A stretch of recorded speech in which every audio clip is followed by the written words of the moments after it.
अस्सलाम वालेकुम, welcome back to movie YouTube channel. आज आपको हमारा फर्स्ट ईयर की बायोलॉजी से लेक्चर नंबर 3 है, चैप्टर नंबर 1 से biological molecule classification of carbohydrate. जैसा कि पहले मैंने आपको कार्बोहाइड्रेट की डेफिनेशन, फंक्शनल ग्रुप इसके बारे में पढ़ा चुका हूँ, इंपॉर्टेंस पढ़ा चुका हूँ। आज क्लासिफिकेशन है कार्बोहाइड्रेट। क्लासिफिकेशन कार्बोहाइड्रेट की on the basis of sugar और नॉन शुगर के हिसाब से।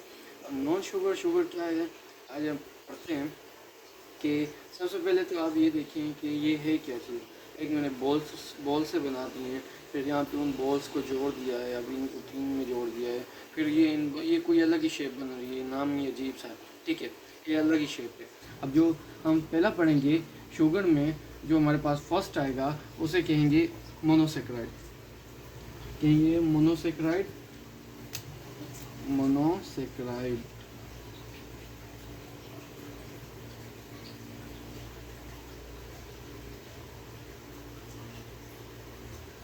मोनोसेक्राइड अब क्या चीज़ है, मैं अभी आपको समझाता हूँ कि मोनोसेक्राइड, मोनो मीन्स जैसे कि आपको पता होगा 1, सेक्राइड्स मीन शुगर, मतलब एक शुगर, एक जस्ट एक।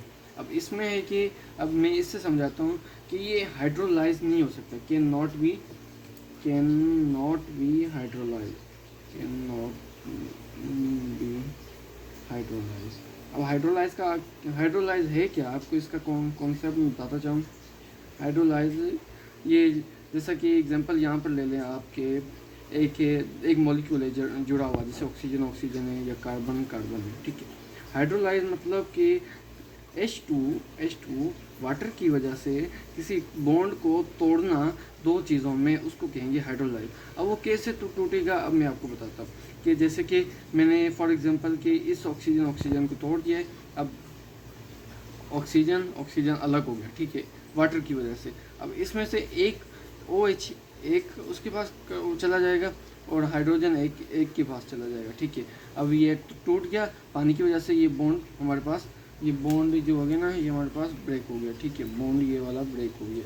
अब ये जब ब्रेक हुआ है पानी की वजह से, उसे कहेंगे हाइड्रोलाइज। आपको कॉन्सेप्ट आई होप कि समझ आ गया होगा। हाइड्रोलाइज मीन्स पानी की वजह से किसी चीज़ को तोड़ देना, जैसे कि यदि कार्बन टूट गया, हमने इसको H2 दिया, पानी दिया, तो ये टूट गया। अब आपको ये कॉन्सेप्ट आई होप समझ आ गया होगा।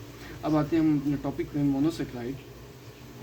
मोनोसेक्राइड में अभी हमारे पास है कि मोनोसेक्राइड सिर्फ वन शुगर, इससे आपको समझ लग रहा होगा, ये जो बॉल्स है ना, ये है हमारे पास से स्मॉल यूनिट है, इसे मॉलिक्यूल भी कहेंगे, मॉलिक्यूल, और ये स्मॉल यूनिट है, स्मॉल यूनिट मतलब छोटा सा यूनिट है, छोटा सा ज़रा जिसे कहते हैं ना, छोटा सा ज़रा, इसे कहेंगे मोनोसेक्राइड।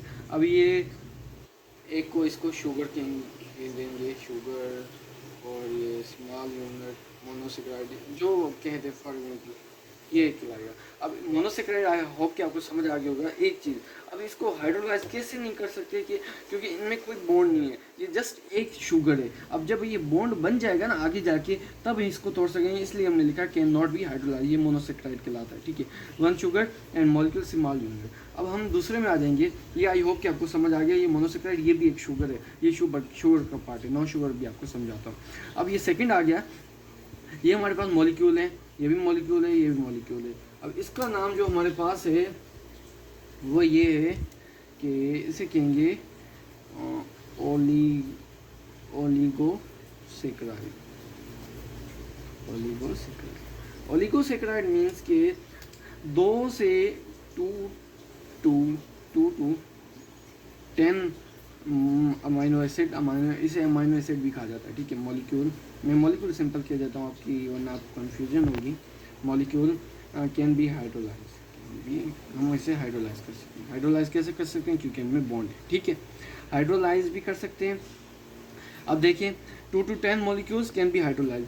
अब ये आपने अक्सर बुक्स में पढ़ा होगा कि इसे कहा जाता है कि ये डाइसेक्राइड भी। अब डाइसेक्राइड कैसे है कि 1 मोनो, 2 मतलब डाई मतलब 2, डाइसेक्राइड भी कहा जाएगा। अब ये हमारे पास है एक मॉलिक्यूल है, ये 2 में, इसे डाइसेक्राइड भी कहा जाता है, डाइसेक्राइड। ठीक है। ये हमारे पास ओलिगोसेक्राइड का है। अब इसके ओलिगोसेक्राइड की और भी बहुत सारी टाइप्स है, 2 to 7 जब हम पढ़ेंगे आगे फर्दर इसकी क्लासिफिकेशन डिटेल में जाएंगे। जस्ट अभी ये माइंड में रखें कि जैसे कि 2 मॉलिक्यूल्स के डाइसेक्राइड कहा जाता है, फिर इसको ट्राइसेक्राइड, ऐसे करके इसको टेट्रा इसे कहा जाता है, ठीक है। और इसे ना हम H2 की हेल्प से इसे टेट्रा नाम दे दें, इसको हम H2O की हेल्प से हाइड्रोलाइज भी कर सकते हैं। जैसे ये हाइड्रोलाइज हो गया, फॉर एग्जांपल ये एक टूट गया, एक हाइड्रोजन OH इधर चला गया, एक OH इधर चला गया। आपको समझ आई हो गया होगा आई होप कि 2 to 10 अमीनो एसिड। इसमें ये है कि मोनो मतलब 1, अब 1 से ऊपर जैसे 2 होगा ना, 2 से 10 तक होगा वो ओलिगोसेक्राइड कहलाएगा। उसको डाइसेक्राइड भी कहा जाएगा। जब वो 3 मिलेंगे, ट्राई भी 4 मिलेंगे, टेंट्रा, फिर पेंटा, हेक्सा, वो जब 10 तक हो जाएगा ये इनका, ठीक है। ये आई होप कि आपको समझ आ गया होगा। अभी हम आते हैं इनके थर्ड के पास। ये है हमारे पास है कि इसे कहेंगे पॉलीसेक्राइड।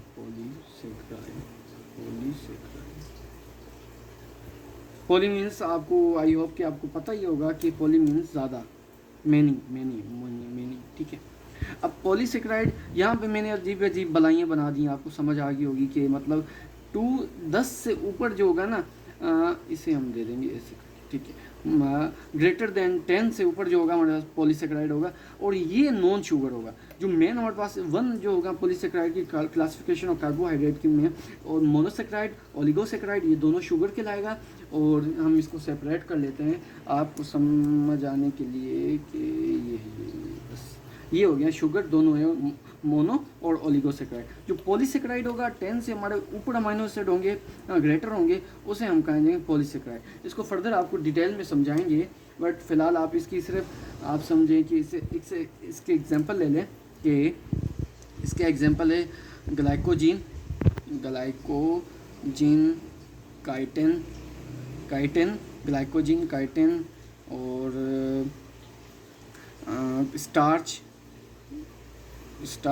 फर्दर एक और भी है ग्लाइकोजीन, काइटिन, स्टार्च और सेल्यूलोज।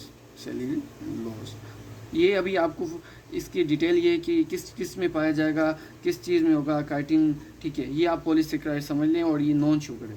और जो हमारे पास ओलिगोसेक्राइड है, मोनोसेक्राइड है, ये शुगर है। अब इसके भी आपको एग्जांपल दे दूंगा कि ओलिगोसेक्राइड की जगह नहीं हमारे पास, यहाँ पे लिख लेते हैं। जैसे कि फॉर एग्जांपल है इसका है सक्रोज, माल्टोज, और इसका है सक्रोज, माल्टोज, और इधर है हमारे मोनोसेक्राइड में कि इसका ग्लूकोज,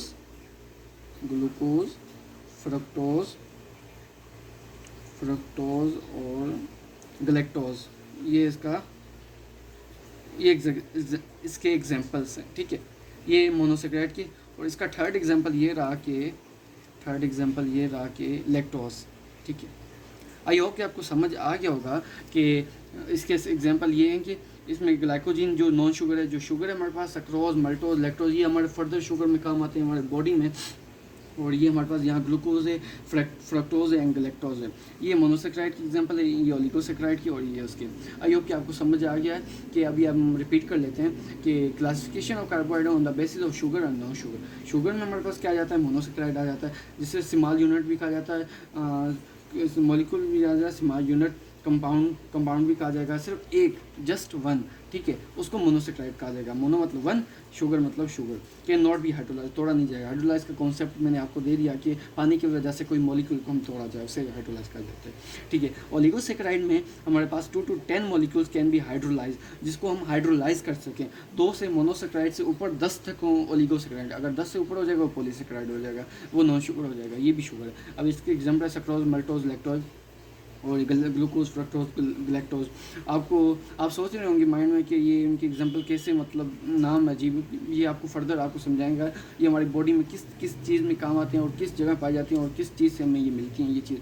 ये हमारी एनर्जी के लिए काम आते हैं। ग्लूकोज तो आपने नाम सुना ही होगा, मतलब हमारी बॉडी में एनर्जी चाहिए कि हम जैसे एक्सरसाइज करते हैं, ग्लूकोज कम हो गया, जैसे डिहाइड्रेशन का शिकार हो जाता है, हमें ग्लूकोज कम हो गया, मतलब इस टाइप की हम ग्लूकोज इंटेक करते हैं, तो ये चीज़ है। ये भी एक किस्म की शुगर शुगर। आगे हो कि आपको समझ आया। पॉलीसेकेराइड मैंने आपको बताया, ग्लूकोज, काइटिन, स्टार्च, सेलुलोज, ये नॉन शुगर है और ये रिजिड भी है इनमें कुछ कुछ, ये आपको फर्दर आपको समझाऊंगा।